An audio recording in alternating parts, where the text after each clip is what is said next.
No words describe the Hindi sacred mailarawan ang napakagandang tagpo na karga ng isang bagong ama ang kanyang sanggol na babae sa unang pagkakataon. Ngayong taon, 3 sa mga anak naming lalaki ang naging bagong ama ng mga sanggol na babae. Habang minamasdan ko ang aming matikas at matipunong anak na si John, naman lalaro ng rugby na karga ang kanyang unang sanggol na babae, nakatingin siya rito ng may lubos na pagmamahal at saka tumingin sa akin na parang sinasabing, paano magpalaki ng babae? Ngayong umaga gusto kong magsalita sa ating mga anak na lalaki at sa lahat ng ama. Paano magpapalaki ang isang ama ng isang masaya at matatag na babae sa mundong puno ng panganib? Ang sagot ay tinuro ng mga propeta. Simple at totoo, ang pinakamahalagang magagawa ng isang ama para sa kanyang anak na babae ay mahalin ang kanyang ina. Sa ipinapakita ninyong pagmamahal sa kanyang ina, maituturo ninyo sa inyong anak na babae ang pagmamahal, katapatan, paggalang, habag at debosyon. Matututuhan niya sa inyong pagmamahal kung ano ang aasahan ng mga kabataang lalaki at kung anong katangian ang hahanapan sa kanyang mapapangasawa. Maipapakita ninyo sa inyong anak na ang pagmamahal at paggalang ninyo sa inyong asawa na dapat siyang pumili ng katulad ninyo. Ang iyong halimbawa ay magtuturo sa inyong anak na pahalagahan ng pagkababae. Ipinapakita niyo sa kanya na siya ay anak ng ating Ama sa langit na minamahal siya. Pakamahalin ang kanyang ina para maipakita na ang inyong pagsasama ay pang walang hanggan. Ang kasal sa templo ay karapat-dapat sa inyong pinakamatinding pagsisikap at pinakamataas na prioridad. Nang matapos ninipay ang templo sa ilang, saka lamang niya sinabing, at kami ay namuhay ng maligaya. Ang ganitong kaligayahan ay matatagpuan sa templo.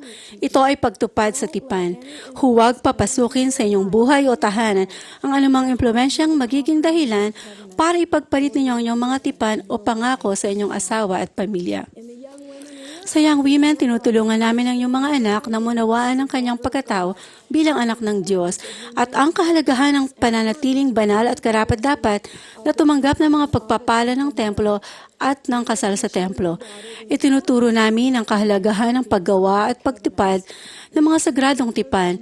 Itinuturo na magpasya ngayong mamuhay sa paraang lagi siyang maging karapat-dapat na pumasok sa templo at huwag tulutan ang anuman makahadlang, makagulo o hindi siya maging karapat-dapat sa mithiing iyan.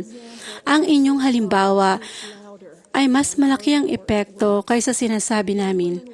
Nag-aalala ang mga kabataang babae sa kanilang ama. Maraming nagsasabi na ang pinakagusto nila ay magkasama-sama ng walang hanggan bilang pamilya.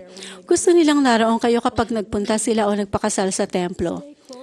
Manatiling malapit sa inyong anak na babae at tulungan siyang maganda at manatiling karapat-dapat para sa templo. Kapag siya ay 12 taong gulang na, isama siya sa templo ng madalas upang magpabinyag para sa inyong mga ninuno. Itatangi niya ang mga laalang ito magpakailanman.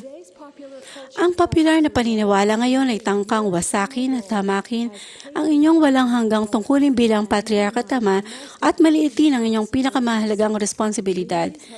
Ibinibigay sa inyo ang mga ito sa plano ng Diyos.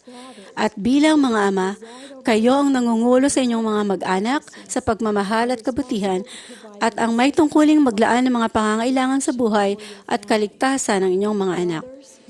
Mga ama, kayo ang tagapag-alaga ng inyong tahanan, asawa at mga anak. Ngayon, hindi madaling protektahan ang pamilya ng isang tao laban sa pagpasok ng kasamaan sa isipan at espiritu. Makakapasok at malayang papasok ang mga impluensyang ito sa tahanan. Napakatuso ni Satanas. Hindi na niya kailangan wasakin ang pinto para makapasok. Mga ama, dapat kayo ay tagapag-alaga ng kabanalan. Ang isang may taglay ng priesthood ay matuwid. Ang ibig sabihin ay ang pag-uugali ay mayroon kayong dalisay na kaisipan at malinis na gawain. Ang kabutihan ay pagiging makadiyos, ay katulad ng kabanalan. Pinapahalagaan sa Young Women ang katangiang katulad ng kay Kristo. Nananawagan kami na makiisa sa amin sa pangunguna sa mundo sa pagbalik ng kabutihan. Kailangan ninyong gumawa sa tuwinan ng kabutihan at kabanalan.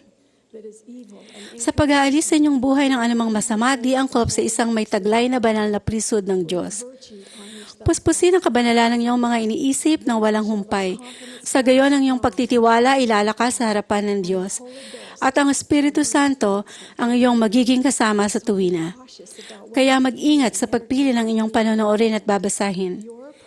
Ang personal ninyong kabutihan ay magiging huwaran ng tunay na lakas at matatag na moralidad sa inyong mga anak na babae at lalaki. Sa pagiging tagapag-alaga ng kabutihan sa inyong sariling buhay, sa tahanan, at sa buhay ng inyong mga anak, ipinapakita ninyo sa inyong asawa at mga anak ang tunay na kahulugan ng pagmamahal. Ang personal ninyong kadalisayan ay magbibigay sa inyo ng lakas. Kayo ay higit pa sa legal na tagapag-alaga ng inyong mga anak na babae. Subaybayan ang inyong mga anak na babae. Ipaalam sa kanila ang inyong mga pamamantayan. Inaasahan, inaasam at pangarap para sa kanyang tagumpay at kaligayahan. Interbyuhin siya. Kilalanin ang kanyang mga kaibigan. Tulungan siyang unawain ang kalagahan ng edukasyon. Tulungan siyang unawain ang alituntunin ng kalinisang puri ay proteksyon. Tulungan siyang pumili ng musika at media na nag-aanyaya ng espiritu at sangkop sa kanyang banal na pagkatao. Maging aktibong bahagi ng kanyang buhay. At kapag teenager na siya, kung di siya umuwi sa takdang oras mula sa kikipag-date, hanapin siya. Tututol siya at sasabihin sa inyo na sinira ninyo ang araw niya, ngunit malalaman niya sa kanyang kalooban na mahal ninyo siya at sapat ang malasakit ninyo para bantayan siya. Hindi kayo ordinaryong kalalakihan. Dahil sa inyong kagutingan sa buhay bago kayo isinilang, naging marapat-dapat kayong maging pinuno at magtaglay ng kapangyarihan ng priesthood. Doon ay nagpakita kayo ng labis ng pananampalataya at mabubuting gawa. At narito ka ngayon upang gawin din iyon. Within a few weeks, our 3 sons will have given their baby daughters a name and a blessing. I hope this will be the first of many priesthood blessings they receive from their fathers. Because in the world in which they will grow up, they will need... Kakailanganin nila ang mga basbas na iyon. Itatangi ng inyong anak na babae ang priesthood at magpapasya sa kanyang puso na ito ang gusto niya na maging tahanan at pamilya niya. Laging alalahanin na ang mga karapatan ng pagkakasaderdote ay may di mapaghihiwalay na kaugnayan sa mga kapangyarihan ng langit at mapapamahalaan tanging alinsunod lamang sa mga alituntunin ng kabutihan. Mga ama, kayo ang bayani ng inyong anak. Ang tatay ko ang aking bayani. Palagi ko siyang hinihintay noon sa hagdanan ng aming tahanan. Kakargahin niya ako at paikot-ikutin at ipapatong niya ang pako sa suot niyang malaking sapatos at pasayaw akong ipapasok sa aming bahay. Gusto kong sundan noon ang bawat hakbang niya, maging hanggang ngayon. Alam ba ninyo na malaki ang impluwensya ng inyong patotoo sa buhay ng inyong mga anak na babae? Alam ko na may patotoo ang aking ama. Alam kong mahal niya ang Panginoon. At dahil mahal ng aking ama ang Panginoon, gayon din ako. Alam ko na nagmamalasakit siya sa mga balo. Dahil ginugol niya ang kanyang bakasyon sa pagpipinta ng bahay ng isang balo sa kapitbahay namin. Pagpalain ninyo ang buhay ng inyong anak na babae sa darating na mga taon kung sisikapin niyong magkaroon ng panahon sa kanya at ibahagi ang inyong patotoo sa kanya. Sa Aklat ni Mormon, si Abis ay nagbalik loob dahil ibinahagi sa kanya ng kanyang ama ang kagilagilalas na pangitain nito. Matapos ang maraming taon, isinapuso niya ang kanyang patotoo at namuhay ng matwid sa isang napakasamang lipunan. Dumating ang panahon na hindi na niya kayang manahimik. Tumakbo siya sa bahay-bahay upang ibahagi ang kanyang patotoo at ang himalang nasaksihan niya sa kaharian ng hari. Ang impluwensya ng pagbalik loob ni Abis ay naging kasangkapan ng pagbabago ng buong komunidad. Ang mga taong nakarinig sa kanyang patotoo ay naging mga tao na nagbalik loob sa Panginoon at kailanman ay hindi nagsitalikod. At ang kanilang mga anak ay naging kabataang mandirigma. Tulad ng nakasaad sa himo, magsibangon o mga tao ng Diyos. Ito ang panawagan sa inyo ng mga kalalakihang nagtataglay ng banal ng priesthood ng Diyos.